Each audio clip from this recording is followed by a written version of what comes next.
Hi friends, welcome back to my channel cooking corner. ফুলকপি আলু দিয়ে কাতলা মাছ কিভাবে করে আমি সেই রেসিপিটা দেখাচ্ছি। কয়েক টুকরো কাতলা মাছ নিয়ে নিয়েছি। নুন হলুদ মাখিয়ে রাখতে হবে। 5 মিনিটের মতন নুন হলুদ মাখিয়ে রেখে দিতে হবে রেস্টে। কড়াইতে তেল দিয়ে দিয়েছি। মাছগুলোকে ভালো করে ভেজে নিতে হবে। মাছগুলো ভাজা হয়ে গেলে আলাদা পাত্রে তেল ঝরিয়ে রেখে দিতে হবে। মাছ ভাজা হয়ে গেছে, এবার আলাদা পাত্রে তেল ঝরিয়ে আমি রেখে দিলাম। এবার এই তেলের মধ্যেই আলুটা ভেজে নিতে হবে। আলাদা আলাদা সবজিগুলো ভেজে রাখলে একটাই সুবিধা হয়, ভেঙে গলে যাওয়ার সম্ভাবনা থাকে না। অনেক সময় আলুগুলো ভেঙে যায়, ফুলকপি ভেঙে যায়, মিশে যায়। এই জিনিসটা হয় না, আলাদা আলাদাভাবে এর জন্য ভেজে নিয়েছি। আলুটাও ভাজা হয়ে গেছে, ফুলকপিগুলোকেও সেম একইভাবে লাল লাল করেই ভেজে নিয়েছি।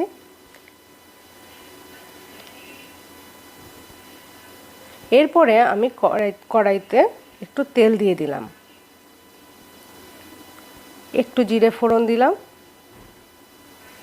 আলু ভাজা আর ফুলকপি ভাজাটা আমি দিয়ে দিচ্ছি। এতে যে যে মশলাগুলো লাগবে সেই মশলাগুলো দিয়ে দেব। জিরে গুঁড়ো 2 চামচ,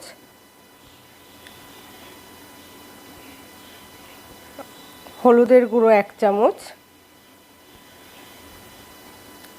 লঙ্কা গুঁড়ো 1 চামচ, ধনে গুঁড়ো 1/2 চামচ,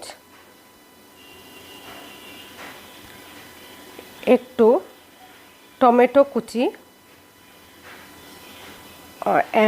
একটার মতো টমেটো কুচি দিতে হবে। দিয়ে ভালো করে নেড়ে চেড়ে নিতে হবে। একটু স্বাদ মতো নুন দিয়ে দিতে হবে। স্বাদ মতো নুন দিয়ে দেওয়া হলো। দিয়ে ভালো করে নাড়িয়ে চাড়িয়ে নিতে হবে। একটু কাশ্মীরি লঙ্কার গুঁড়ো দিলাম যাতে কালারটা ভালো হয়, এই জন্য। এতে ঝাল হয় না অত বেশি, কিন্তু দেখতে ভালো লাগে দেখে কাশ্মীরি গুঁড়ো লঙ্কাটা ব্যবহার করা হয়।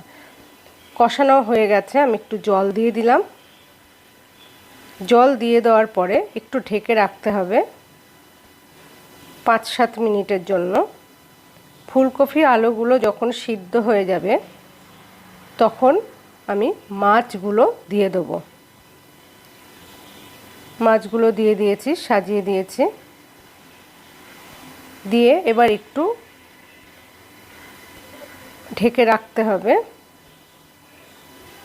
আলুগুলো গলে গেছে, আর ঢাকার দরকার নেই, কেননা যেহেতু আলু আর ফুলকপি আমি ভেজে নিয়েছি তার জন্য সিদ্ধটাও হয়ে গেছে, ঢেকে রাখার প্রয়োজন নেই।